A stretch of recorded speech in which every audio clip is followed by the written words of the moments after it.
দিনে ঘুমাও নাই? কি যে কইতেছ? মানুষের কানে গেলে কি হইব ভাবতে পারছো? বেড়াই মরছে বুকের বিষে, ডাক্তারও এই কথাই কইছে। আর এই মাইয়া কয় আমি নাকি মারছি। বুইড়া কালে এমন একটু একটু হয়। খাওয়ায় মনোযোগ দিল নাজির। মিস্ত্রি নীরবে তার খাওয়া দেখতে লাগলো। রাগ বেড়ে দ্বিগুণ হলো। শক্ত কণ্ঠে বলল, আমাকে এখন মিথ্যে বলছেন? একটুও লজ্জা লাগছে না? অপরাধ বোধ হচ্ছে না? কখনো নিজের বিবেকের কাছে প্রশ্ন করেছেন? আপনাকে দেখে রীতিমতো অবাক হচ্ছি আমি। গলা দিয়ে খাবার আর নামলো না নাজিরের। খাবার ভর্তি থালায় হাত ধুয়ে উঠে গেল। মিস্ত্রি হতাশ হলো। চোখের সামনে একটা লোক কিভাবে এত বদলে যেতে পারে? উদাস কণ্ঠে বলল, আজ অন্য নষ্ট হচ্ছে না, অথচ নিজেই আমায় শিখিয়েছিলেন অন্য নষ্ট করা পাপ। কোথায় গেল সেসব নীতিবাক্য? কোথায় গেল পাপের ভয়? আজকাল নামাজেও অনিয়ম করছেন, কথায় কথায় মিথ্যে বলছেন। নাজিরের সহ্য হলো না কথাগুলো। এত কথার পিঠে মিথ্যেও বলতে পারল না। বিছানায় বসে পড়ল সে। দুর্বল কণ্ঠে জিজ্ঞাসা করলো, তুমি জানলা কেমনে? তুমি তো... মিস্ত্রি নিচ থেকে উঠে এলো। বিছানায় মুখোমুখি বসে বলল, তখন আমার জমিতে বাড়ির দিকে মুখ করে বসেছিলাম আমি। ওখান থেকে ফটক পর্যন্ত সব দেখা যায়। তাই আর কেউ না দেখলেও আপনাকে আমি বাড়িতে ঢুকতেও দেখেছি, বের হতেও দেখেছি। আর তারপরেই চাচাকে মৃত পাওয়া গেল। মোটামুটি সুস্থ একটা লোক হঠাৎ কিভাবে হার্টের অসুখে মারা যেতে পারে? আর আপনিই বা মিলে না গিয়ে হুট করে বাড়ি ফিরে এসেছিলেন কেন? বড় চাচার সাথে বরাবরই আপনার দ্বন্দ্ব। শুধু বড় চাচা নয়, এবারই প্রত্যেকটা মানুষের সাথেই আপনার দ্বন্দ্ব। তাই আপনি যে কিছু একটা করেছেন তা নিয়ে সন্দেহের অবকাশ থাকে না। কি করেছেন? ধাক্কা মেরে ফেলে দিয়েছিলেন? নাজির কিছুক্ষণ চুপ থাকে। কাজল কালো চোখের দিকে বেশিক্ষণ তাকিয়ে থাকতে না পেরে দৃষ্টি সরিয়ে নিল। তারপর দীর্ঘশ্বাস ফেলে দুদিকে মাথা নেড়ে বলল, আমি ফালাই নাই, এমনিই পড়ে গেছে। মিস্ত্রির মনে হয় সামনের লোকটাকে সে চেনে না। একে সে বিশ্বাস করে না, ভালোবাসে না। এই অন্য এক নাজির। তো বসে আজ বলে, শুধু এটা নয়, আপনি ওই খারাপ মহিলার ভাইকেও মেরেছেন, তাই না?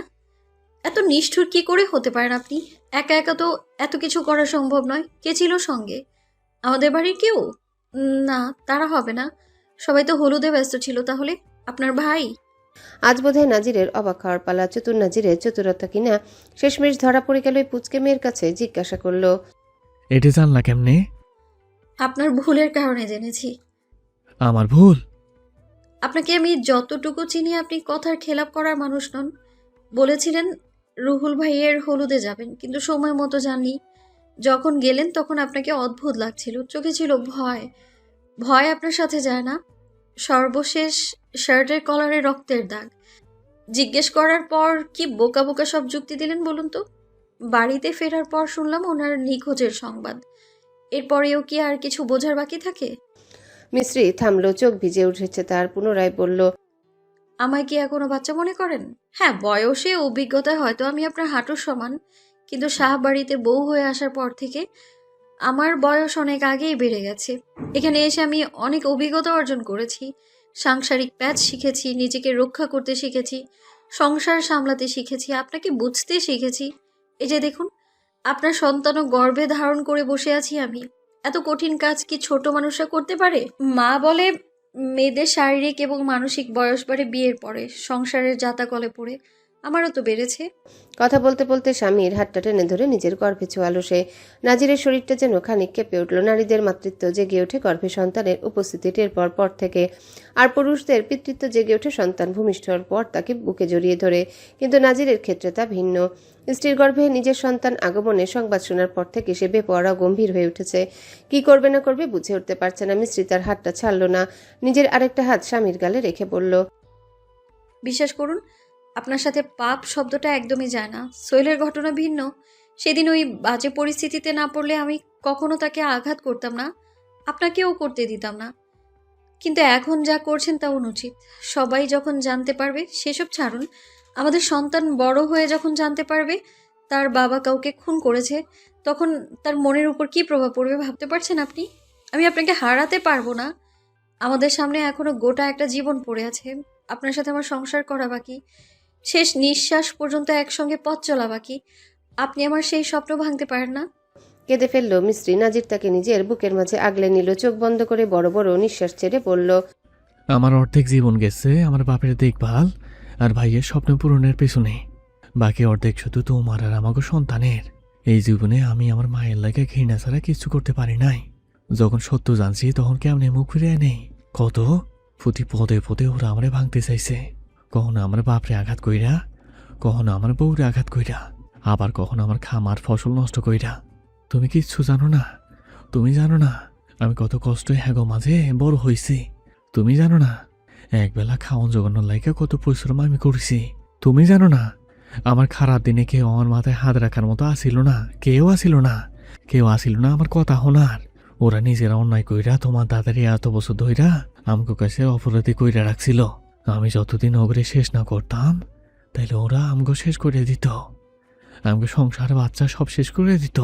বাপ স্বামী হইয়া এইসব আমি কেমনে শেষ হইতে দেই কত। তুমি না বুঝলে আমার আর কেটাই বুঝবো বউ। নাজিরের কষ্ট মিস্ত্রি উপলব্ধি করতে পারে, তারও কষ্ট হয়, তবু পাপ যে মেনে নিতে পারে না। সে চায় না তার স্বামীর কোনো বিপদ হোক, খুনি অপবাদ গায়ে লাগুক। দাদা জানত নাজির শাহর পরিশ্রম, সততা, প্রতিবাদের ভাষা দেখে মিস্ত্রিকে তার হাতে তুলে দিয়েছিলেন। মিস্ত্রিও সেসব কারণেই বিরক্তিকর লোকটার প্রেমে মজেছিল, ভরসা করেছিল, পড়েছিল সংসারের মায়ায়। কিন্তু আজ কি হচ্ছে? সব শক্ত করে স্বামীকে জড়িয়ে ধরল। মিস্ত্রি বলল, দুনিয়ার ভার নিজের কাঁধে নিয়েন না। দুনিয়া আল্লাহর হাতে। আল্লাহ ছাড় দেন কিন্তু ছেড়ে দেন না। তারা অন্যায় করলে আল্লাহ তাদের বিচার করবেন।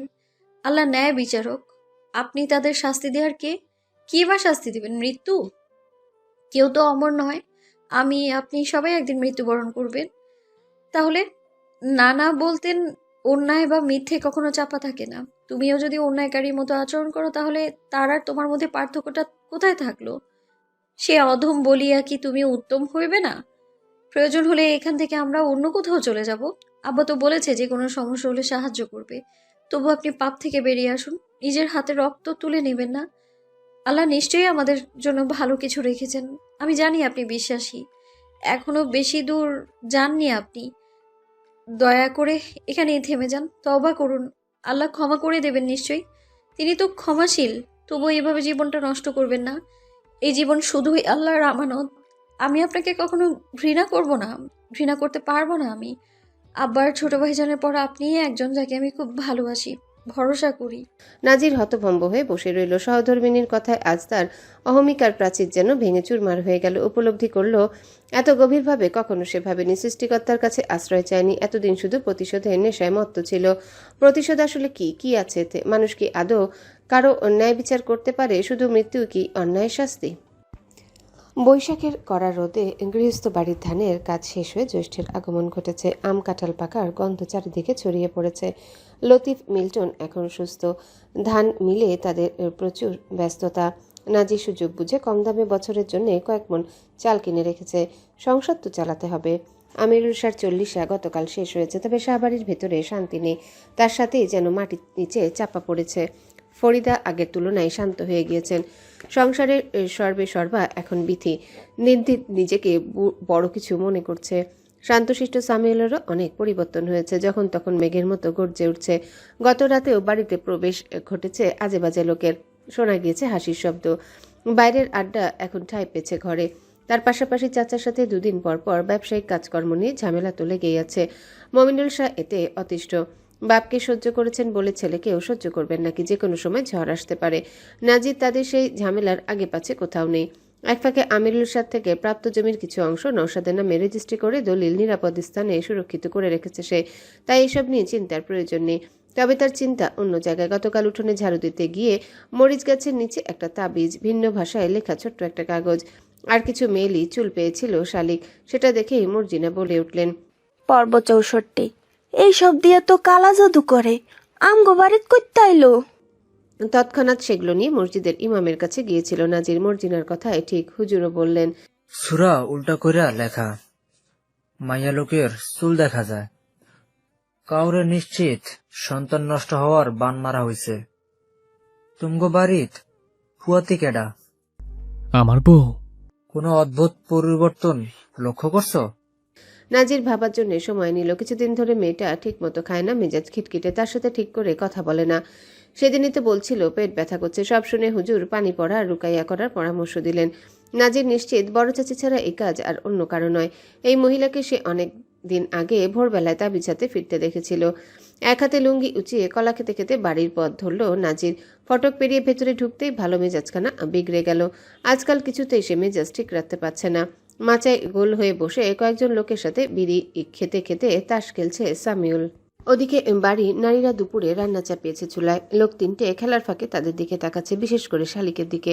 ওখান থেকে খোলা রান্নাঘরে চুলা পর্যন্ত ভালো দেখা যায়। মিস্ত্রি ভেতরে থাকায় তাকে দেখা যাচ্ছে না।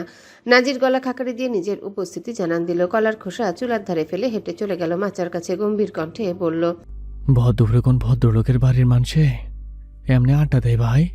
মাইয়া লোক তো একটু হাঁটতে চলতেও পারতেছে না। একজন মনে হয় রেগে গেল কথাটায়। লোকটার নাম কাদের বলল, তোর ভাই কি আমাকে হুমকি দিতেছে সামিউল? বাকিরাও একসঙ্গে বলল। সামিউল এবার চটে গেল। মাতব্বরি দেখাবি না নাজির, তুই কর কেডা? আমার যার ইচ্ছা তারে বাড়িতে আনবো, কি করবি কর। তুমি আনার কেডা? বাপ মরছে মাসখানেক হইছে, তার মধ্যে নিজের বাড়ির কর্তা মনে করো? এইসব অন্তত আমার সামনে চলবো না। আমি তোমার বাপরেও মানি নাই। তুমি তো কোন সেটের বাল। এই বল দ্বিতীয়বার কইরো না। আপনারা এখনো বই আছেন কেন? যান। লোকগুলো গম্ভীর দৃষ্টিতে সামিউলের দিকে তাকিয়ে চুপচাপ বেরিয়ে গেল বাড়ি থেকে। সামিউল তাদের পিছু ডাকলেও সাড়া দিল না। শেষে রাগ সামলাতে না পেরে তেরে এসে কয়েকটা গালি দিয়ে বলল, বেশি বার বইরা গেছস, আমারে আমার বাপ মনে করছস? এই ভিটা ছাড়া তোরা আছে কি? আশেপাশে সব আঙ্গ, কর্তাগিরি ফলাইতে আসিস না। নাজির ঘাড় চুলকে হাসল। তুমি কেডা? নিজের বাপের থেকে বড় খেলার মনে করো? হনো, এত উত্তেজিত হইও না। ব্যবসায় মন দেও, শান্তি বজায় রেখে চলো। কোন টাকা আর তার সময় হইলে দেখা যাইব। রাগে কাঁপতে কাঁপতে নাজিরের শার্টের কলার টেনে ধরল সামিউল। জাহিদ দৌড়ে গিয়ে মাকে ডেকে আনলো। আম্মা, নাজির ভাই আর সামিউল ভাইয়ের কাইজ্জা লাগছে। মর্জিনা ঘর থেকে দৌড়ে এলেন। রান্নাবান্না পুত্রবধূ শিউলি করছে। এমন দৃশ্য দেখে দাঁতে দাঁত পিষে বললেন, এইসব কি সামিউল? তুই না বড় ভাই, বড়রা এমন করলে ছোটরা কি করবো? সারোর। সামিউল একই ভঙ্গিতে বলল। আদব শিখাইতাছি চাচি। রান্নাঘর থেকে মিস্ত্রি বেরিয়ে এলো। কিছু বলতে গিয়ে থেমে গেল। কি বলবে সে বড়দের মাঝখানে? চেঁচামেচিতে ভেতর থেকে নাজমুল, মমিনুল সহ বেরিয়ে এলো। নাজিরের চোখ চিকচিক করছে। মৃদু হেসে আচমকা সিংহের মতো থাবা দিয়ে ধরল তার কলার টেনে ধরা চাচাতো ভাইয়ের হাতটা মুচড়ে ধরে বলল, তোমার বাপ মা মামা চাচা থেকে অনেক আদব শিখছি। তোমার আর শেখানোর দরকার নাই। কইছিলাম কামে মন দাও, তা না। আইসো আমার লগে ঝগড়া করতে। সোফার মাঝে দুইটা দিয়ে দিলে কি করবা? সামিউল ব্যথা পেল কিন্তু প্রকাশ করলো না। দাঁতে দাঁত পিষে হাত ছাড়ানোর চেষ্টা করেও ব্যর্থ হলো। সে ছোট থেকে বাবা মায়ের আদরের সন্তান ছিল। কখনো কাঁধে চালের বস্তা তুলেছে কিনা, কুড়াল দিয়ে খড়ি কেটেছে কিনা সন্দেহ। বিপরীতে নাজির জীবনে সব কাজই করেছে, তাই তার শক্তির সাথে না পেরে ওঠাই স্বাভাবিক। চেঁচামেচিতে ফরিদাও ঘর থেকে বেরিয়ে এসেছেন। ছেলের কাণ্ড দেখে চিন্তিত হয়ে বললেন, কি শুরু করছোস তোরা? হ্যাঁ, শামিউল বাপ আমার, ওর লোকে লাগিস না, ঘরে আয়। সামিউল মায়ের কথা শুনল না। আজকাল মাকে সে এড়িয়ে চলে। কথা বলতে এলেও না শোনার ভান করে থাকে। আপনি চায়া চায়া দেখেন কি? যান, দুইটারে দিয়া ছুটান। বাড়িতে 2 দিন পর পর রঙ্গলীলা চলে, পাপের বাড়ি। মমিনুল শাহ দৃশ্যটা বেশ উপভোগ করছিলেন। মনে মনে তো কখন থেকেই বলছেন, দে দুঃখা, অনেক বুঝেছিল তোর বাপের তোর সামত কইরা চলতি দেখা তোরেও কর্ম। নাজিরি তোরে চেষ্টা করতে পারবো। কিন্তু স্ত্রীর ধমকে কিছুটা লাফিয়ে উঠলেন তিনি। মনক্ষুণ্ণ হয়ে সেদিকে যেতে যেতে ছেলেদের উদ্দেশ্যে বললেন, আমি নাজিরের ধর্ম, তোরা ওই পাটারে ধরিস। তারপর তিনজনে মিলে তাদের দুজনকে আলাদা করলো। অবশ্য নাজিরকে সরাতে ততটা ঝামেলা হলো না, এমনিতে সে ছেড়ে দিয়েছে। সামিউল চিৎকার দিয়ে বলল, এটা বালা করলি না নাজির। আমি আবার কবে ভালো করি? এই বাড়িতে এইসব আড্ডা চলবো না। ভিটে তোমার একলা না, আর কখনো পরপুরুষ ঢোকেলে পাশা লাল করে দেবো। সহজ কত, আমারে ক্ষমতা দেখাইতে আইছে। সেখানে আর দাঁড়ালো না। নাজির ঘরের দিকে হাঁটা ধরল। স্ত্রীকে দেখে ধমকালো। কিছু হইলে দৌড় মারতে হইব কেন? ভেতরে আয়। মিস্ত্রি কোনো প্রতিক্রিয়া দেখালো না। রান্নাঘরে গিয়ে বসে রইল। তরকারিতে ঝোল দিয়ে ঢাকনা চাপালো। শালিক নতস্বরে বলল। মিস্ত্রি বিপরীতে চুপ রইল। আজকাল কথা বলতে তার ভালো লাগে না। সবকিছুর উপর থেকে মন উঠে গিয়েছে। দুপুরে রান্নার গোসল সেরে ঘরে এলেন মর্জিনা। চুল ঝাড়তে ঝাড়তে ডেকে বললেন, বউ, ভাত বাইরে ফেলাও। আচ্ছা আম্মা। শাশুড়ির আদেশ পেতেই খাবার ঘরে ছুটল শিউলি। ভীষণ ভয় পায় কিনা। মর্জিনা একেবারে অজু করে এসেছেন। সর্বপ্রথম জোহরের নামাজ পড়লেন, কোরআন পড়েন। ফজরের শেষে রোজ এক পারা করে না পড়লে তার হয় না। যায় নামাজ গুছিয়ে রেখে স্বামীর উদ্দেশ্যে বললেন, বয়স তো কম হয় নাই, আর কবে নামাজ পড়বেন? সময় থাকতে থাকতে ভালো হয়ে যান, কয়া দিলাম। মজার বিষ বউ, ঢং কোনো কামই তো করেন না। এতকাল ভাইয়ের পিছনে ঘুরছেন, আর এখন ভাইপুতের পিছনে ঘুরতে হইব। বাবা গো বাবা, পোলার কি তেজ! কবে এই তেজ জন্মাইলো? বাড়িরে পল্লীর বানাইতে চায়। কয়দিন ধইরা খালি দেখতেছি। কত বড় সাহস! আইজ নাজিরের গায়ে হাত দিছে, কাইলা আমাগো নাজমুল শাহরিয়ারের গায়ে হাত দিতে আইব। কইরা পাকনা গজাইলে উলু পোকাও নিজের পরীক্ষা মনে করে। ওর অবস্থাও হয়েছে দাও, উঠতে দাও। যখন পাকনা জড়বো তখন আর চাইলেও উঠতে পারবো না। ওর বাপেরও এমন উড়াই উড়ছিল। তাও ঠিক, গাছ তো খারাপ, ফল আর কেমন হইব? বড়জন দেখলাম এক্কেবারে চুপ হইয়া গেছে। নাটক নাকি হাসাই বুঝি না। এই মহিলার শয়তানি আমি ছাড়া আর কেডাই জানে। আমার তো সেই কবে থেকেই সন্দেহ হয়, কি সন্দেহ? আব্বারে ওরাই মারছে। ভ্রুয়ের মাঝখানে ভাঁজ পড়ল মমিনুল শাহ। সোজা হয়ে বসলেন, জিজ্ঞাসা করলেন, কেন সন্দেহ হয়? কারণের অভাব নাই, আপনার মনে হয় না? মমিনুল শাহ উত্তর দিলেন না। ও ঘর থেকে খাওয়ার জন্য পুত্রবধূর ডাক এলো। কথাটা এড়িয়ে যেতে তিনি দ্রুত স্থান ত্যাগ করলেন। দুপুরের খাবার আজ নাজিরকে একা একাই খেতে হয়েছে। শালিককে সে আগেই বলে দিয়েছে, বাসুরের সেবা করার কোনো প্রয়োজন নাই। নিজের মতো থাকো, খাও, এটা তোমার বাড়ি। তাই রান্নাবান্না শেষে খাবার খেয়ে ঘরে চলে যায় শালিক। মিস্ত্রি গোসল সেরে বিছানায় শুয়ে আছে, দুপুরে এখনো খায়নি। নাজির খাওয়া শেষে সঙ্গে করে স্ত্রীর জন্য খাবার বেড়ে নিয়ে এলো। এক পেশে শুয়ে থাকায় শাড়িটা সামান্য অগোছালো হয়ে উদর উন্মুক্ত হয়ে আছে মিস্ত্রির। নাজির তর্জনী আঙ্গুল দিয়ে সেখানে জোরেই খোঁচা দিল। আইজ আবার কোন ঢং, খাইবা না? কাপড় ঠিক করে মুখ ঘুরিয়ে নিল মিস্ত্রি। নাজিরাতে বিরক্ত হলো। বিয়ে করাটাই জীবনের বড় ভুল ছিল। প্রত্যেকটা দিন খাওয়ার সময় গাল ফুলাইয়া রাখে। মান ভাঙাও খাইয়ে দাও, রাত দুপুরে বুকে লইয়া সোহাগ করো, আবার গাধার মতো খাটো। আল্লাহ রেখছিল এই অবাকের কপালে। ওঠো, তোমারে লইয়া আমার চিন্তা নাই। আমার চিন্তা বাক্স ভর্তি মিষ্টি লইয়া। আমার বাচ্চাটা না খাইয়া রইছে, অসুখ হইব তো। মিস্ত্রি উঠে বসলো, হাতের উল্টো পিঠে চোখ মুছে নাক টেনে বলল, খারাপ লোক। আচ্ছা যাও, অপ্রয়োজনে কারো লোকে কখনো ঝগড়া করবো না, কারো গায়ে হাত তুলবো না। খুশি এবার? এই দিন পর থেকে অযথা কাউরে একটা গালিও দেয় নাই। মিথ্যু, বিশ্বাস করি না আপনাকে। কোন দিন করছো? তোমার বিশ্বাস তো নড়বড়ে। ভাত মাখিয়ে মুখের ভেতরে ঠেসে দিল নাজির। রাগ চেপে রেখে খেতে লাগলো মিস্ত্রি। এই নতুন কিছু নয়, বিয়ের পর থেকে এমন হয়ে আসছে। মুখ ভার করে দুর্বল কণ্ঠে বলল, আমার আর এই বাড়িতে ভালো লাগে না, দম বন্ধ হয়ে আসে। মনে হয় আশেপাশে সবাই খারাপ, খুব ভয় হয় আমার। কি বলবে ভেবে পায় না নাজির। খাওয়ানো শেষে মুখ মুছে চুপচাপ উঠে যায়। সেদিন বিকেলে এই বাড়িতে এসে উপস্থিত হন কাশেম আলী। নাজির বাইরে যাবে বলে বারান্দা থেকে সবে নেমেছে। শ্বশুরকে দেখে অবাক হলো না সে। বাড়িতে বিশেষ কিছু রান্না হলে মাঝে মধ্যে ভদ্রলোক টিফিন বাটিতে করে মেয়েকে দিয়ে যান। নাজির সালাম দিল। আসসালামু আলাইকুম প্রাণ প্রিয় শ্বশুর আব্বা, তা হঠাৎ কি মনে কইরা? কাশেম আলী সালামের জবাব নিলে, ওয়ালাইকুম আসসালাম। কেমন আছো প্রিয় জামাই? সব সময় আলহামদুলিল্লাহ। ঘটনা তো একটা ঘুইটটা গেছে বাপ। একটু আগে আমাগো তালেবের মাইয়া হইছে, আর আমার মিশ্রি আর সালিকের বাড়িতে লইয়া যাইতে পাঠাইলো। আলহামদুলিল্লাহ, ভালা খবর। তালমিস্ত্রি দেখো, তোমরা আব্বাই আইছে, আপনি ভিতরে আইয়া বসেন। এহেন বইয়া যাইব না, রুহুল রে মিষ্টি আনতে হাটে পাঠাইছি। মাসুম তো ভাতিজির কাছ থেকে থাইক্কাই নড়ছাই না। নাতরিনে এখনো ঠিক কইরা কোলে লইতাই পারে নাই। কানে আজান দিতেই তালেব লইয়া গেল।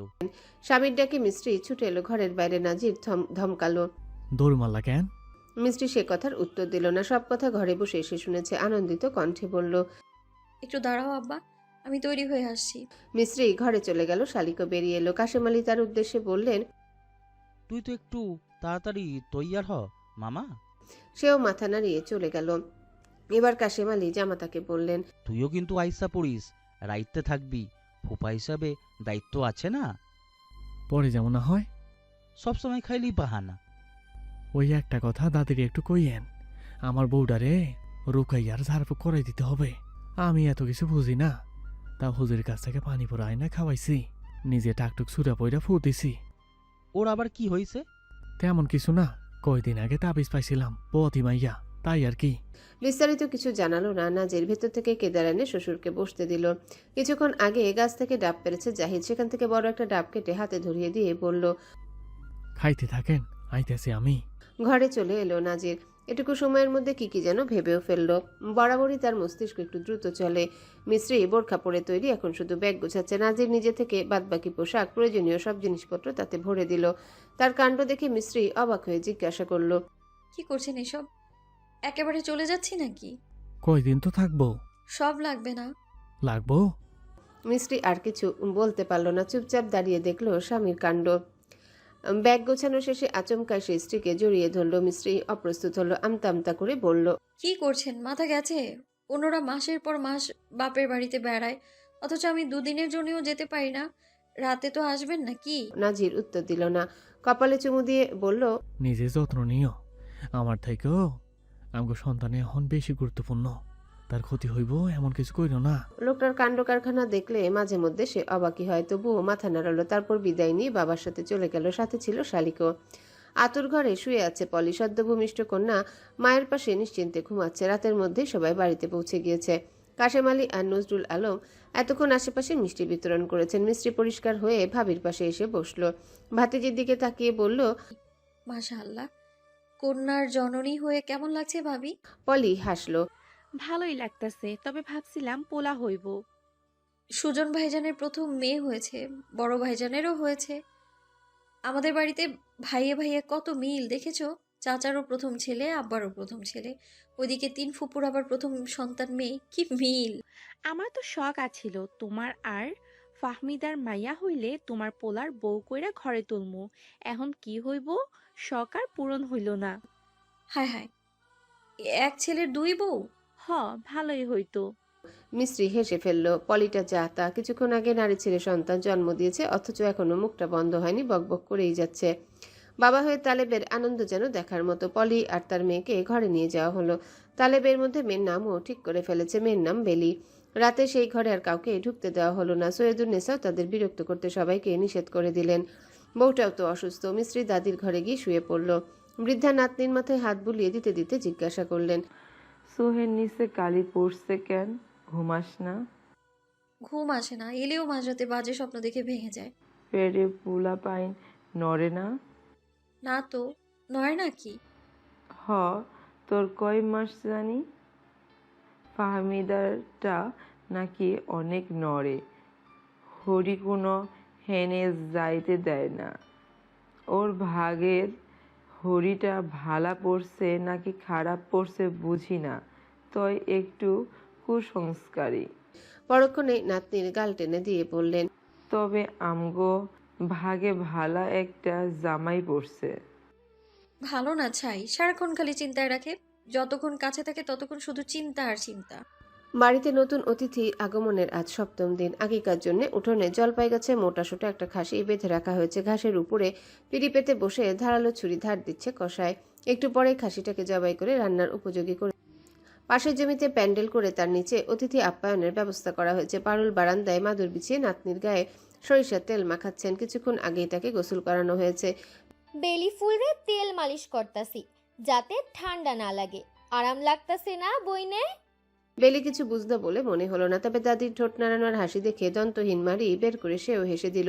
শাশুড়ির উদ্দেশ্যে পারুল বললেন, দেখছেন আম্মা পাকনি বুড়ি কেমনে হাসে? সৈয়দুন্নেসা প্রত্যুত্তরে মাথা নাড়িয়ে লেপটে যাওয়া নজর ফোঁটা ঠিক করে দিলেন। কিছু একটা মনে পড়তেই ডেকে বললেন, মিষ্টি বউ, ভাত খাইছোস? খাওয়া শেষ হইলে আমার ঘরে আইস তো একটু। মিস্ত্রি সাড়া দিল না। উত্তরের অপেক্ষা অবশ্য বৃদ্ধা করলেন না। সে যে শুনেছে তিনি জানেন। এবার পুত্রবধূর উদ্দেশ্যে বললেন, মায়ার মেহিও একটু নজর দাও বউ, শুকাইয়া কি হয়েছে দেখছো? পারুল মুখ ভার করে বললেন, ওই কথা শুনে না আম্মা, জোর কইরা খাওয়াইয়া না দিলে খাওয়ানোর ধারে কাছে আইব না। কি আর করবা, জোর করা ছাড়া উপায় নাই। দুপুরের দিকে বাড়িতে অতিথিরা এসে উপস্থিত হলো। আকিকার পশু জবাই শেষে রান্নাবান্না হলো, খাওয়া দাওয়া হলো। 1 সপ্তাহ পর নাজিরও শ্বশুর বাড়িতে পা রাখলো নিমন্ত্রণ রক্ষা করতে। ভাইরা ভাইদের সঙ্গে গল্প শেষে স্ত্রীর ঘরে এসে বিছানায় বসলো সে। মিস্ত্রি এতক্ষণ দাদির ঘরে বসেছিল। দুপুরের খাবার ওখানে বসেই খেয়েছে। বড় ভাবির মুখে স্বামীর আগমনী সংবাদ শুনে ছুটে এলো ঘরে। তবে আজ আর জড়িয়ে ধরল না, কাছেও ঘেঁষল না। মুখ ফিরিয়ে খাটে শেষ মাথায় গিয়ে বসলো। দূরে বসলা কেন? ফাহমিদারে দেখলাম খাওয়ানোর সময় জামিয়ার কাছ থেকে দূরে সরে না। শিখতে পারো না কিছু? মিস্ত্রিও তেসরা স্বরে বলল, শিখতে তো আপনিও পারেন। এক সপ্তাহ পর বউয়ের কথা মনে পড়লো, নাকি বউ যে আছে সেটাই ভুলে গিয়েছিলেন? নাজির বুঝলো স্ত্রীর অভিমান, দূরত্ব কমিয়ে নিল, পেটে হাত রেখে বলল, নাড়াচাড়া করে না। আপনার মতো গাধা নাকি যে নড়াচড়া করবে? তুই গাধা, পেটে থাকতেও নড়ে। কথা বলবেন না। আব্বার কথায় এখানে এসেছেন, জানি না ভেবেছেন? জান ভাই তো, পাক না যে। কাপড় চোপড় গুছিয়ে রেখেছি, এক্ষুনি বের হবো নাকি বিকেলে? কেন যাইব কই? থাকবেন এখানে? না, তাহলে আবল তাবল প্রশ্ন কেন? অবশ্যই স্বামীর বাড়ি যাব। এইখানে থাকো, স্বামী বাড়ি যাওয়ার দরকার নাই। কেন? এমনি। মজা করছেন? না, তাহলে কেন? পরিস্থিতি ভালো না। আমি আপনার সাথেই থাকবো। তোমার কেউ জিজ্ঞেসে? শালিকের কি হবে? এইটা হের জামাইয়ের চিন্তা, তোমার আমার না। বাসা থেকে উঠে দাঁড়ালো। নাজির যাওয়ার আগে বলে গেল, নিজের খেয়াল রাখো, কোনো কিছু প্রয়োজন হইলে জানাইও, পাঠাইয়ে দিমু। সময় মতন তোমার আইয়া লইয়া যামো। তারপর পিছু ফিরে একবারের জন্য তাকালো না সে। সে যে পাষণ্ডের মতো চলে গেল, আর এ মুখ হলো না। বহুদিন পরের কথা, জ্যৈষ্ঠ পেরিয়ে শেষ আষাঢ়ের অলস দিবস। কদিন আগে ফাহমিদাও একটা কন্যা সন্তানের জন্ম দিয়েছে হাসপাতালের বিছানায়। পলির মতো স্বাভাবিক প্রসব তার হয়নি, বেশ কষ্ট পোহাতে হয়েছে। হাসপাতাল থেকে সোজা এসে বাপের বাড়ি উঠেছে। দাদি সেই বাচ্চাকে কোলে নিয়ে মিস্ত্রিকে বললেন, এটা মাইয়ার হওয়ার মৌসুম নাহি রে বউ, তোরও মনে হয় মাইয়া হইব? মিস্ত্রি কোনো প্রতিক্রিয়া দেখালো না। আজকাল সে কথা কম বলে, চলতে ফিরতে কষ্ট হয়, মাঝে মধ্যে মাঝরাতে ঘুম ভেঙে যায়। দাদিকে জড়িয়ে ধরে কেঁদে বলে, মনে হয় আমি আর বাঁচবো না। পেটে কি যেন লাফায়, খুব ব্যথা করে। আমার বাচ্চাটার কি হবে দাদি? ওর বাপটা কোথায় গেল? আমার কিছু হয়ে গেলে তোমরা ওই লোককে ছাড়বে না কিন্তু। সৈয়দুন্নেসা সেই মাঝরাতে উঠে দোয়া সুরা পড়ে নাতনির পেটে তেল মালিশ করেন, মাথায় হাত বুলিয়ে সান্ত্বনা দেন। এত জামাই পাগল হইলে চলে না, ধৈর্য ধর বউ, বেড়ায় যাইব কই? পোলা পাইনের টানে হইলেও ঠিক আইয়া পড়ব, দোয়া কর আল্লাহর কাছে। সেই সান্ত্বনা কাজে লাগে না। সারা রাত আর ঘুমাতে পারে না সে। বহুকাল বোধহয় হাসে না, কারো সঙ্গে মন খুলে কথা বলে না মেয়েটা। নাজিরও আসে না, দেখা দেয় না। অপেক্ষার প্রহর কিছুতেই শেষ হয় না। নিজেকে বড্ড অসহায় লাগে মিস্ত্রির। তার তুলনায় শালিকের দিনকাল ভালোই কাটছে। সপ্তাহখানেক আগে বিদেশ থেকে স্বামীর চিঠি এসেছে, তাতে সে মহাখুশি। যখন সময় পায় তখনই আড়ালে গিয়ে বুকে জড়িয়ে ধরে রাখে সেই চিঠি। দুপুরে বাবা খেতে এলেন, মিস্ত্রি ছুটে গেল তার কাছে। লজ্জা শরমের মাথা খেয়ে জিজ্ঞাসা করলো, ওনার সঙ্গে দেখা হয়নি আব্বা? কি বললেন? রোজ একই প্রশ্ন। আদরের কন্যাকে মিথ্যা বলতে কাশেম আলীর ভালো লাগে না। তৎক্ষণাৎ প্রশ্নের উত্তর না দিয়ে জিজ্ঞাসা করলেন, তুই নাকি খাওয়া খুব অনিয়মিত করো আম্মাজান, এগুলো কি ঠিক? এখন আর করি না। দুপুরে খাইছো কিছু? মা খাবার নিয়ে অনেকক্ষণ পিছু পিছু ঘুরেছে, তবুও সে খায়নি। সকালেও খাওয়ার পর বমি করেছে, তাই মিথ্যা বলল। খেয়েছি, এবার বলো। আবার মিথ্যা কথা। তোমার স্বামী কিন্তু এইসব লইগা খুব নারাজ। এই ধরো তোমার লইগা এইটা পাঠাইছে। একটা থলে ধরিয়ে দিলেন মেয়ের হাতে। থলে পেয়ে মিস্ত্রিকে ততটা খুশি হতে দেখা গেল না। প্রত্যেক সপ্তাহে তার জন্য ফলমূল সহ পছন্দ অপছন্দের খাবার পাঠায় লোকটা। তবে আজ সাথে পাঠিয়েছে সবুজ আর কমলা রঙের দুটো শাড়ি। মিস্ত্রি অধৈর্য হয়ে বলল, পরবো না এই শাড়ি। তুমি তাকে আসতে বলো আব্বা। এক গ্রামে থেকেও কেন আসতে পারে না? কি এমন ব্যস্ততা? আমি তার কাছে কোনো ধরনের বায়না করব না, যেতেও চাইবো না, তাও আসুক। তুমি আনতে না পারলে আমি ছোট ভাইজানকে বলবো। দীর্ঘশ্বাস ফেললেন কাশেম আলী। নাজিরকে তিনি বলেছিলেন এখানে এসে কিছুদিন থাকতে, ছেলেটা রাজি হলো না। বাড়িতে আবার সম্পত্তি নিয়ে চাচাতো ভাইদের সাথে ঝামেলা চলছে। বাড়ি তার জন্য খুব একটা নিরাপদ নয়। কয়েকদিনের মধ্যেই নাকি সালিশ বসবে, তাই বলল, ঝামলা না মিটানো পর্যন্ত ওরা বরং আপনাকে বাড়িতে থাকবো। আমি নিজের বউ সন্তান লইয়া কোনো ঝুঁকি নিতে চাই না। এই সমস্ত ঝামেলায় জটিলতায় ওগো থাকার দরকার নাই। কাশেম আলীও জোরাজুরি করেননি। তিনিও চান না তার মেয়ে ভাগ্নি এসবে জড়াক। মেয়েকে সত্য মিথ্যা মিলিয়ে আশ্বাস দিয়ে বললেন, ব্যবসা সম্পদ লইয়া সে একটু ব্যস্ত আমাজান। কইছে ঝামেলা মিটলে আইয়া তোমারে লইয়া যাইব। তুমি তো আমার ভালো বোঝদার মাইয়া, তাই না? মিস্ত্রিকে বোঝাতে বেশ বেগ পেতে হলো কাশেম আলীর। শেষমেশ মেয়েটা বাবার কথা বিশ্বাস করে নিল। খুশি মনে দুপুরের খাবার খেয়ে ঘরে চলে গেল। তারপর স্বামীর পাঠানো শাড়ি পরে বসে রইল। উত্তরপাড়ার ভিটের জমিতে নতুন ঘর তোলার কাজ ধরেছে নাজির। সপ্তাহখানেক আগে কর্পোরেশনের কিছু জমি বিক্রি করতে কাগজপত্র নিয়ে বসেছিল সামিউল। তাতেই যেন গরমিল লেগে গেল। নিজের চোখে বিশ্বাস করতে না পেরে ফের ছুটল ভূমি অফিসে। বাবা জমি হস্তান্তর করেছে কার নামে? নাজির আর নওশাদের নামে। বাড়িতে চেঁচামেচি শুরু হয়ে গেল। মর্জিনা ধমক দিয়ে বললেন, সিল্লাস কান পাড়া, মাছের বাজার পাইছোস? 2 দিন পর পর কাউয়ার মতন গলা উঁচা হইয়া যায়। মর্জিনার দিকে ফিরেও তাকালো না সামিউল। একইভাবে চেঁচিয়ে ডাকলো, নাজির, মাথা মোতা কিন্তু খুব খারাপ, বাহিরও হালার পুত। নাজির গোয়াল ঘরে দাঁড়িয়ে আছে। কোরবানি ঈদে চড়া দামে 3টা গরু বিক্রি করেছে, সাথে কম দামে কিনে এনেছে আরো একটা ষাঁড় গরু। মিল্টন লতিফ এখন দুধ আছে, তাদেরকে কাজ জারি রাখার নির্দেশ দিয়ে বেরিয়ে এলো সে। সমস্যা কি? তোমার লগে আমার আর কোনো কথা নাই। তা কইলে তো হইব না। 2 ভাইয়ে মিল্লা আমার পাপের সম্পত্তি ভোগ দখল করার ফোন দিয়াছস। কার জমিতে ঘর তুলতাছস? মানে? তার দিকে কাগজ ছুড়ে দিল সামিউল। নাজির তুলে নিল সব।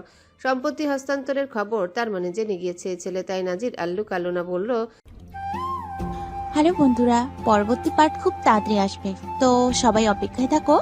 আর চ্যানেলটি যারা এখনো সাবস্ক্রাইব করোনি তারা পরবর্তী পার্ট দেখার জন্য চ্যানেলটি সাবস্ক্রাইব করে রেখো। ধন্যবাদ সবাইকে, আমাদের সাথেই থেকো।